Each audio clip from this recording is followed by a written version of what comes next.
اس کے مطابق بھارت کے 8 طیارے تباہ ہوئے ہیں، جس میں 4 رافیل، ایک SU-30، ایک MiG-29، ایک میراج 2000 اور ایک مہنگا ملٹی رول ایمن سسٹم پاک فضائیہ نے تباہ کیا ہے۔ یہ جو ٹرمپ 8 کہتا ہے نا، ایسے نہیں 8 کہتا، پاکستان نے 7 تو وہ جسے کہتے ہیں نا کہ ان کو تسلی دینے کے لیے شاید بتا رہا تھا، لیکن واقعی ہی پاکستان نے ان کے 8 طیارے گرائے ہیں۔ ٹرمپ جو ہے وہ سچا پیٹتا سی کہ تسی 8 ڈائے نے، اسی کہندے 7 کہندا نہیں 8 تے اج یقین کر لو کہ واقعی 8 نے۔ اچھا جی، امریکی اخبار نے انکشاف کیا ہے کہ پروجیکٹ فریڈم کے لیے فضائی حدود دینے سے سعودی انکار نے ٹرمپ کو آپریشن روکنے پر مجبور کر دیا۔ امریکی اخبار کی رپورٹ کے مطابق ٹرمپ کی فون پر سعودی ولی عہد شہزادہ محمد بن سلطان کو منانے کی کوشش ناکام رہی۔ رپورٹ کے مطابق پروجیکٹ فریڈم کی بروقت اطلاع نہ ملنے پر ناراض سعودی عرب نے ریاض کے فوجی اڈے پر امریکی فوجیوں کی رسائی روک دی تھی۔ امریکہ کو منع کر دیا تھا، اس کے جہاز ریاض کے اڈے سے نہیں اڑ سکتے۔ ٹرمپ کو امریکی فوجیوں کی امریکی فوجی اڈے تک رسائی رکھوانے کے لیے جو پروجیکٹ فریڈم ہے اس کو روکنا پڑا۔ سعودی عرب میں امریکی اڈے پر امریکی لڑاکا طیارے ری فیلنگ ٹینکرز اور ایئر ڈیفنس سسٹم تعینات ہیں، اور پروجیکٹ فریڈم کے لیے امریکی بحری جہازوں کی حفاظت یقینی بنانے کے لیے یہاں سے لڑاکا طیارے اڑانا ضروری تھے۔ سوچیں، سعودی عرب کو اڈے دینے سے پاکستان نے روک رکھا ہے، یعنی پاکستان ہر طرف سے امن جو ہے وہ قائم کیا ہوا ہے۔ ظاہر ہے سعودی عرب جو ہے وہ اگر رکا ہوا ہے تو وہ پاکستان ہے جس نے اس کو روکا ہوا ہے، کیونکہ اگر سعودی عرب کے اڈے استعمال ہوتے ہیں تو سعودی عرب سے اگر امریکی جہاز اڑتے ہیں اور وہ جا کر ایران پر حملہ کرتے ہیں، یا دریائے جو آبنائے ہرمز ہے اس پہ کسی قسم کی شرارت کرتے ہیں، تو پھر وہ ایران کی طرف سے بھی ری ایکشن جائے گا، جس کا پاکستان کو پتہ ہے۔ پاکستان کی انٹیلیجنس سب دیکھ بیٹھی ہیں، ان کے پاس ایک ایک چیز کی اطلاع ہے۔ پھر اس جنگ کو روکنا جو ہمارے مسلم دنیا کے ممالک کے درمیان ہوگی وہ بڑا مشکل ہوگا، اور اس کو پاکستان کسی بھی صورت نہیں ہونے دیتا۔ ایرانی وزیر خارجہ عباس اراغچی کی پاکستانی وزیر خارجہ سے ٹیلی فونک گفتگو ہوئی۔ ایرانی وزارت خارجہ کے مطابق دونوں وزرائے خارجہ نے خطے کی حالیہ صورتحال پر تبادلہ خیال کیا۔ دونوں ممالک نے استحکام برقرار رکھنے، کشیدگی روکنے کے لیے مسلسل بات چیت پر زور دیا۔ دونوں ممالک نے سفارتکاری اور تعمیری علاقائی تعاون پر زور دیا۔ آپ یہ دیکھیں کہ ان حالات میں بھی پاکستان جو ہے وہ اس کا دامن جو ہے نا، جسے کہتے ہیں نا کہ دامن نہیں چھوڑ رہا۔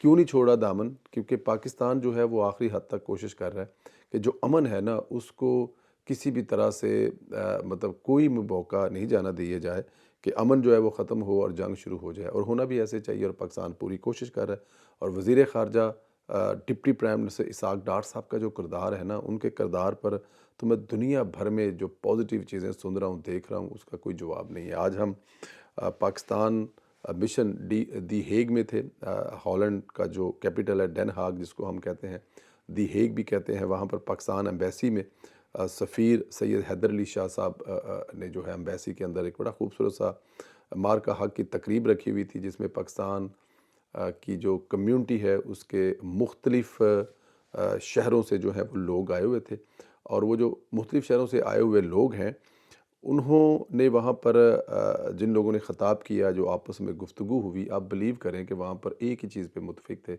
وزیر اعظم پاکستان میاں محمد شہباز شریف صاحب کے کردار کے اور فیلڈ مارشل سید حافظ عاصم منیر کی بہادری کے۔ اس پہ کسی کو کوئی جسے کہتے ہیں نا کوئی کمپرومائز نہیں تھا، اس پہ وہ جو ہے وہ کوئی کمپرومائز نہیں کر رہے تھے کہ یہ دونوں نے مل کر، اس جوڑی نے مل کر جو کمال کیا ہے وہ کمال کیا ہے۔ تقریر کرنے والے جو صاحبان تھے وہ بھی پاکستان کی، اور پاکستان کے ان 2 بہادر بیٹوں کی جو تعریف کر رہے تھے وہ بڑی سننے والی تھی۔ سفیر پاکستان نے بھی کہا کہ پاکستان کے جو مارکہ حق ہے اس کے بعد دنیا بھر میں، ہم یہاں پہ ہالینڈ میں رہتے ہیں، ہالینڈ جو ہے ایک بڑا اہم ملک ہے، یہاں پہ دنیا کے بڑے اہم ممالک کے سفارت خانے ہیں، بہت ہی اہم آرگنائزیشن ہیں، ان کے سربراہان یہاں پہ ہے، لیکن جو رویہ ہم نے مارکہ حق کے بعد دیکھا اس کا کوئی جوڑ نہیں ہے۔ اور خاص طور پر جو deputy prime minister Ishaq Dar صاحب ہیں، انہوں نے جو وزارت خارجہ میں کام دکھایا ہے، یا انہوں نے جو وزارت خارجہ میں کام کیا ہے، جس طرح پوری دنیا کو پاکستان کا مطلب کہ دیوانہ بنایا ہے، اس کا بھی کوئی توڑ نہیں ہے۔ تو اس وقت کوئی شک نہیں، پوری دنیا میں پاکستان کے جو ہیں وہ ڈنکے بج رہے ہیں۔ اچھا جی، گورننس ہو تو مریم نواز جیسی، یہ کہا جا رہا ہے پچھلے دنوں، جیسا کہ آپ نے دیکھا کہ انہوں نے وہ ادارہ جس کی پوری دنیا تعریف کر رہی ہے، ستھرا پنجاب میں بھی کہا کہ نہیں، وہ والی بات نہیں بن رہی، کام کرنا پڑے گا، ہم آپ کو تنخواہیں دے رہے ہیں، نوجوان ہیں، آپ کو موقع دیا ہے، کسی قسم کی کوئی کوتاہی برداشت نہیں کی جائے گی۔ سنگاپور جو 50 سال میں بنا ہے، مریم نواز چاہتی ہے کہ پنجاب وہ 2 سال میں سنگاپور کا مقابلہ کرے، اور انشاءاللہ تعالی ایسا ہے۔ آپ بڑے شہروں میں چلے جائیں، آپ کو کوالٹی کا کام نظر آتا ہے صفائی کا۔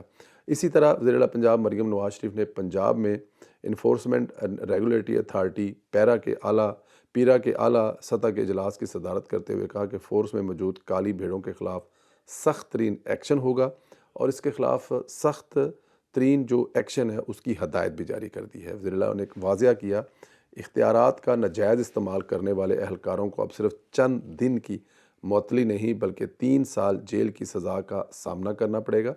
وزیر اعلیٰ پنجاب نے پیرا فورس کے 4000 اہلکاروں افسران کو فوری ان کو نا ذرا اگے پیچھے تھلے اتے جانچ پڑتال دا حکم دے دیتا ہے۔ پیرا میں ایک ایک کا ریکارڈ کھلے گا، جو صاف ہے وہ بے خوف رہیں، جو بے ایمان ہے وہ سزا بھگتنے کے لیے تیار ہو جائیں۔ مطلب یہ جو 4000 اہلکار ہیں، ان کا ٹوٹل ریکارڈ کھلے گا، ٹوٹل، اور ان کے جو تو صاف ہیں، جو کلین ہیں، جو کرپٹ نہیں ہیں، جنہوں نے کسی قسم کا ماضی میں کوئی ایسا کچھ نہیں کیا، وہ تو بے خوف ہو جائے، اور جن کے نام جو مطلب کہ نام پر کوئی پرچے کھلے انہیں، وہ ماضی میں بھی کرپٹ رہ چکے ہیں، یا ان کے کوئی اس قسم کے کوئی مسئلے مسائل ہیں، 3 سال کی سزا کا کہا جا رہا ہے کہ ان کو 3 سال سزا ہو سکتی ہے۔ کن کو؟ پیرا فورس والوں کے، ان تمام بدماشوں اور غنڈوں کو، جن کی وجہ سے عوام جو ہے وہ پریشان ہے۔ کرپشن اور اختیارات کے ناجائز استعمال پر قابو پانے کے لیے اہلکاروں کے لیے 30 جون تک باڈی کیمرہ نصب کرنے کی ڈیڈ لائن دی ہے تاکہ فیلڈ آپریشن کی براہ راست نگرانی کی جائے۔ اب یہ جو باڈی کیم ہے نا، اس کا جو ڈر ہے نا، یہ ایک بہت بڑی طاقت ہے۔ دیکھیں یورپ میں آپ دیکھیں، یہ جو جرمانے ہیں نا، ان کے ڈر سے بہت سارے کرائم جو ہیں وہ نہیں ہوتے، مطلب کہ ٹریفک جو ہے یہاں پر بڑی رول اینڈ ریگولیشن کے مطابق چلتی ہے۔ اس لیے نہیں کہ یہ بڑے کو اچھے لوگ ہیں، کیمرے لگے ہوئے ہیں، اور کیمرے جو لگے ہوئے ہیں تو آپ خود سمجھدار ہیں کہ کیمرے میں آئیں گے تو آپ کو جرمانہ آئے گا۔ مطلب جرمانے بھی 2 2 2.5 3 300 یورو۔ اب 300 یورو کا مطلب آپ سمجھ جائیں کہ 1 لاکھ روپیہ جرمانہ ہے۔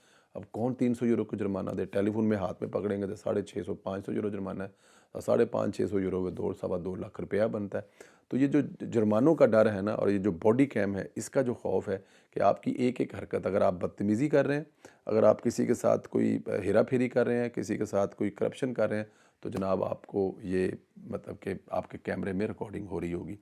2 نمبری ہے اس میں، کچھ مشاہدے کی چیزیں ایسی ہیں، میں نے فروری کے ٹور میں کچھ چیزیں ایسی دیکھی جس میں پیرا فورس والے جو ہیں وہ کچھ زیادتی کرتے ہوئے بھی پائے گئے، اور آپ یہ کہہ سکتے ہیں کہ آنکھوں سے دیکھا، اور کچھ جگہوں پہ یہ جو لیٹ آورز تک کھولنے والی بات تھی نا، وہاں پر بھی آتے جاتے چکر لگا کے جو ہے وہ بھی مطلب کہ ان کی نگرانی میں یہ کام ہوتے رہے۔ تو یہ میرے خیال میں مریم نواز کا ایک بہترین قدم ہے، اور انشاءاللہ تعالیٰ اس پہ آپ دیکھیے آنے والے دنوں میں عمل بھی ہوگا، اور یہ جو کالی بھیڑیں ہیں ان کے خلاف کارروائی بھی ہوگی۔ اللہ پاک آپ کو اپنے حفظ و امان میں رکھے۔ ہماری بہت ساری دعائیں آپ کے ساتھ ہیں، آپ سلامت رہیں، خوش رہیں، اسی طرح ہنستے مسکراتے رہیں۔ اگلے ویلوگ میں پھر آپ سے ملاقات ہوگی۔ اللہ حافظ۔